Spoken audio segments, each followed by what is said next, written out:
Hello everybody, welcome back to my YouTube channel. A lot of time people are coming from abroad, moving here, relocating to the UAE, and I'm one such person as well as I move businesses as well. So a lot of people from a market entry point of view, market entry strategy ask me the roadmap. And today I have a presentation with me which I'm gonna give here on screen so that you are able to understand that what is the exact step-by-step guide. And we don't like to go a lot into details on YouTube video because every solution is too customized. Every person has a different need, has a different background, has a different business, and the UAE, I would say the Gulf market in general works a little differently from how other countries operate. So today we'll start with the step-by-step guide. By the end of it, if you have any other questions, put it in the comment section. Watch this video till the end because I've personally looked into the presentation, made it, and by the end as well, there are certain important tips and tricks. So yes, let's start.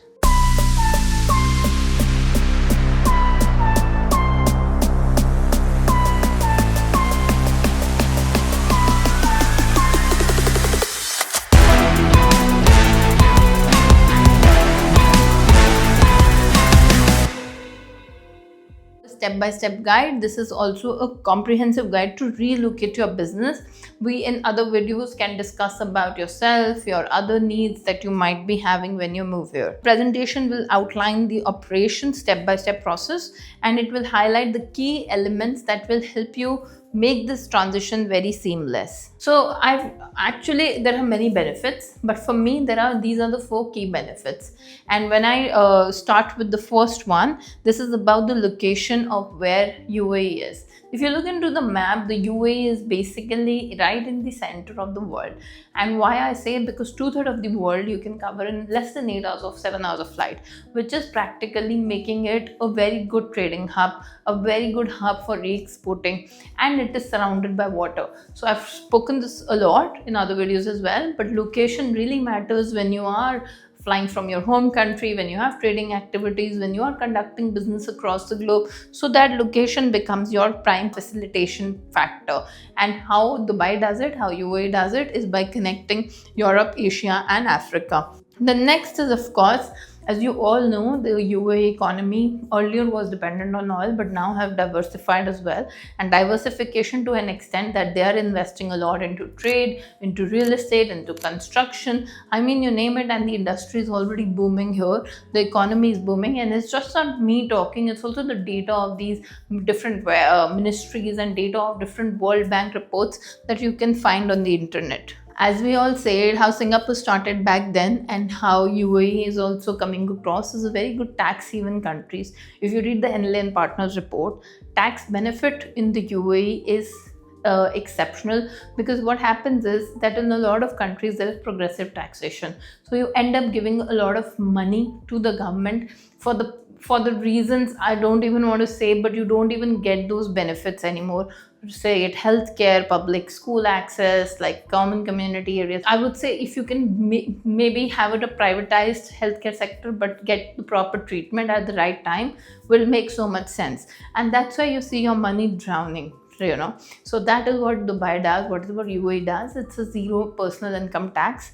There is no capital gain tax. There is a minimum, like a corporate tax of 9% on 100,000 USD profit, above 100,000 USD profit. So that is also very average as per Gulf and as per global standards. And that makes it a lot of attractive location and option for opportunities for a lot of businesses moving from moving across. And they also see that the disposable income increases and hence increase your profitability and your reinvestment opportunities. And I've conducted business in Western countries, I've done business in India, so I can tell you that the way how the UAE's government functions when it comes to the kind of smooth process, the government process that you will have here. The regulations, the ease of doing business ranking is 16th, which is way on the higher list than Canada as well. So you can imagine that the kind of support, innovation, everything this government is giving for businesses. Recently we had the initiative of 2040, we have 2030. I mean, the government is working on visionary plans, and that are not just short term, there are also long term plans. There are plans in case of next 40-30 years. They are fully planned, and it's not just about planning, it's also the implementation. I feel it's very important, though a lot of people think it's not a democracy, etc. But even if you compare the benefits in terms of policy making, in terms of business friendly environment, the UAE government's preamble itself calls it as a business economy. If you ever happen to visit the 𝐒𝐡𝐢𝐫𝐞𝐞𝐧, you will know that it says that they are one of the world's biggest business economy, and they want to thrive, and that is why they respect expats so much. So it's kind of a very business friendly environment. Now I want you to focus on understanding the diverse landscape this land has to offer. It's not just the oil sector, the natural oil and gas sector, but it is also, as I said previously, it's also the diversification. And when we talk about diversification, you can think of e-commerce traders, you can think of the support to digital nomads, you can think about anything happening across the globe, and UAE is already a step ahead of it. The government plans and the vision is such that they know that if the AI world is revolving, they are already having AI laws implement. They are already having the cryptocurrency regulated. I mean, so much so that you can now pay the code fee also in crypto. So these are some of the latest, I'm saying, just the minute details. And then the implementation of the entire system is so fast. So that is why I want you to understand that what are the key sectors, and like how you can start your business here, what are the steps. And that brings me to the legal requirement of business setup. Let's say I would never recommend you jump straight away to the third part or second part. I would always say that if you are bringing business to the UAE, if you plan to start business in UAE, start from market entry point, and that I would say is the initial plan phase. Basically, in this phase, you conduct thorough research of the market, you plan and understand the legal landscape, and you see what requirement works for you. Now, why I say this is because any country that you go to, you need to know the law of the land in order to understand. So I always tell people, if you live here, if you come here, give Dubai a visit, give UAE, any part of UAE that you like a visit, and then see how that business is actually working on ground level. Now, this is very important, especially because you're putting a lot of investments. So market research for me is like the number one thing for any market entry. Of course, then comes the slightly regulated part of everything, which is the business licensing. And in UAE, it's not like you can get a business license and you can do any activity. The activity is very much attached to the activity you choose in your business license. So your trade license will have the name of exact activities that you're allowed to do. Now this is critical as well, and this has many departments. Essentially, when UAE started with mainland formations, but now it has about 50 plus free zones, and all free zones have their own regulatory authority, own approvals, own visas, etc. All of that. But then now there is also a law that you don't need 100% of local agent in mainland company, except few activities. But yeah, that being said, the free zone companies can also get a no objection certificate or have a branch and open in mainland. So there are a number of regulations around it, but again depends on your individual situation. It's very important to understand that in UAE, when a company is being run, when you are running a company, there are local laws that you need to abide to, and you need to be in compliance. Otherwise, the fines are exorbitant.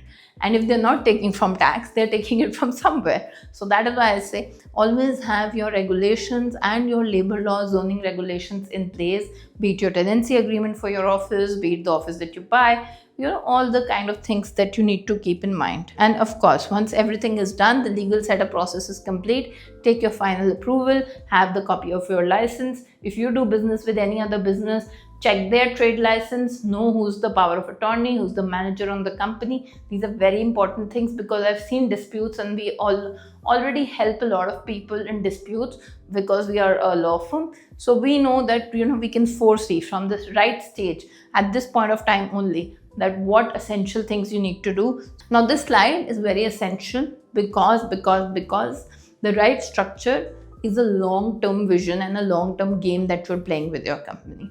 So for example, if you choose a free zone company and tomorrow you're a client, or you want to do business for government, want to take government tenders, can you do it with a free zone company? No, you will need a branch in the mainland, or then open a mainland new company. I mean, there are small of nitty-gritty things that you need to be aware of. Of course, I cannot tell you what kind of business you need to do. I can help you in the problem when you are there. But again, at the right time, if you take the right step, it also saves you a lot of legal hassle. And that's why I want to tell you that right business structure is very important. The business structure can also be about a sole proprietorship.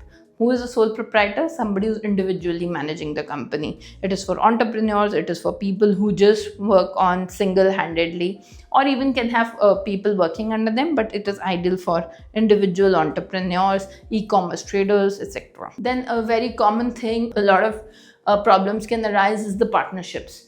Because a partnership, when they start, it's all very good and happy, but at the end, if you do not have a proper partnership agreement in place, I have seen big businesses fail.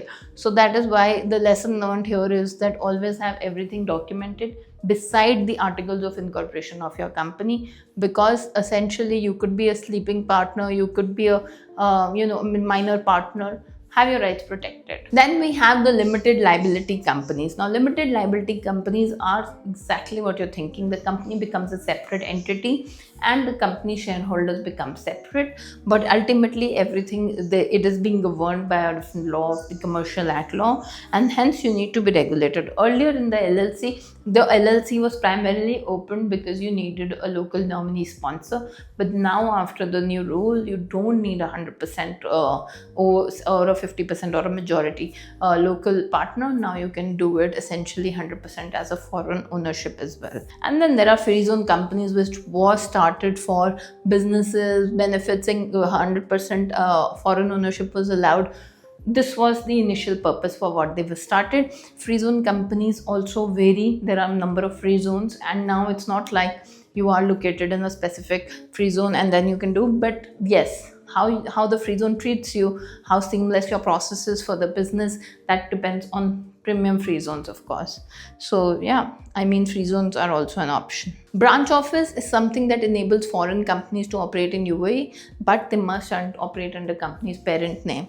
Now, the liabilities of the parent company or the branch company is very case specific. Finding the right location for your business is very important because of these reasons that we have stated. The location of the business, because in UAE, in Dubai especially, what I've seen is that if companies are set up in for example, the companies that are set up in Marina, the companies that are set up in Business Bay, it's very difficult for you to get out of this network and circle in order to reach the other side.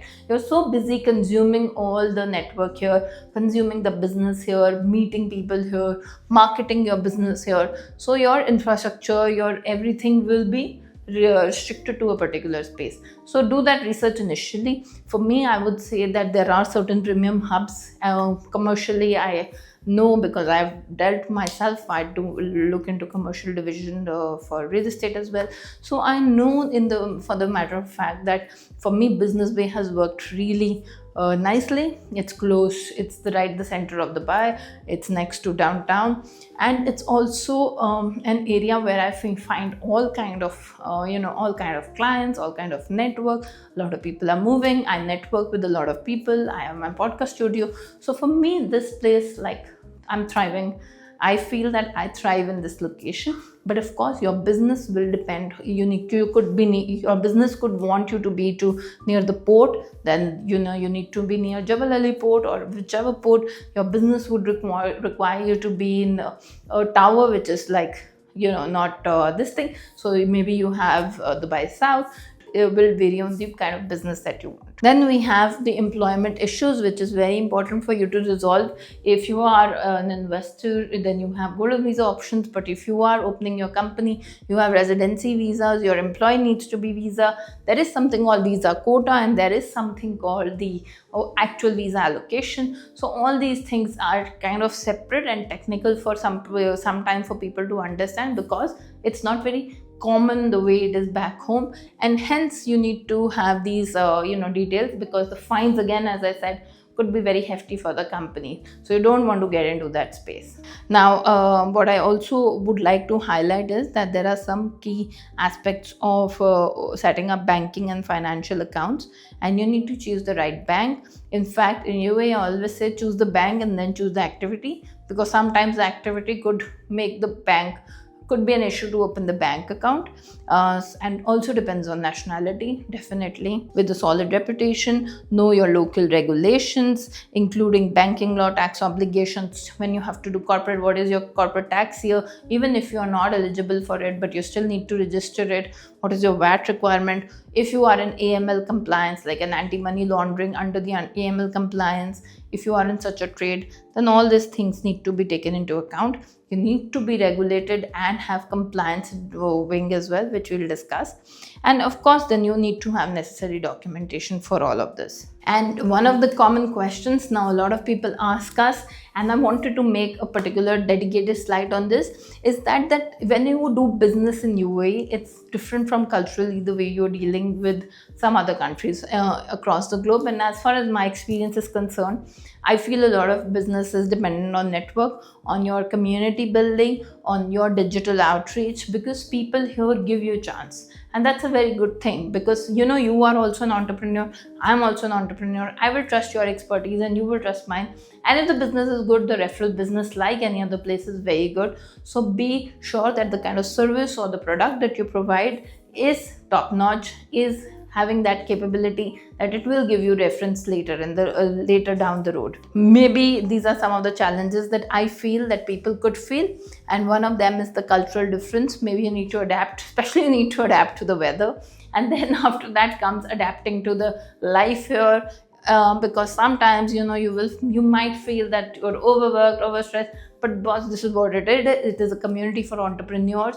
It is a place for people who are willing to hustle, and if you hustle, believe me, you will have result here in the UAE. This is very, and cultural difference sometimes can also be, you can be confused and you can feel that there is kind of lack of communication with some of the colleagues. But just if you have all the time, if you have something going on in your life as well, if you are busy with your business, if you're busy with building something, if you're passionate, you will find that like-minded people as well. There are regulatory hurdles. Sometimes people feel that you require legal experts to streamline everything, especially with business setup, especially with understanding the law of the land. And that is where we come in. You can always reach out to us for our professional expertise. We walk you through this entire process very smoothly. Then some people might feel logistical issues and then managing that, but this is a logistics hub, so I don't think that would be an issue. But right partnerships for your business, for your trade, can effectively resolve this problem as well. And guys, this brings me to the end of this YouTube video. I will make a lot of other videos on specifically on detailed points when it comes to UAE and this entire how you navigate the legal structure. First is you finalize the business structure. This is all the summary of everything. Finalize business structure, what you want, what you need, how much investment you need to make, choose the right location, secure the right permit, then you launch the right operations. How you are planning to launch is also very important. For a development company, it's different. For a brokerage, it's different. I mean, it's absolutely different for the kind of business you're dealing in. And if you want any expert, like local expertise, then join groups. Like, it's very important you join groups and network with people to understand what they're going through. Connect with industry leader. A lot of people are very friendly on LinkedIn and easily approachable as well. But if you know what you're asking, don't talk a lot. Know what your ask is, evaluate and adjust. It's very important. Adjustment is the key for life. Wherever you go, wherever you move, whatever you do, you will know that without adjustment, without adapting to a situation, you won't be able to move a lot. So that is what I always say. Keep your mind open and keep your business opportunities on the rise. So yeah, that's me signing off. If you have any questions, put it in the comment section. If you want to know more about me, connect with me on my social media channels, and go in the description box, share this video with as many people you think it will be relevant for. Thank you.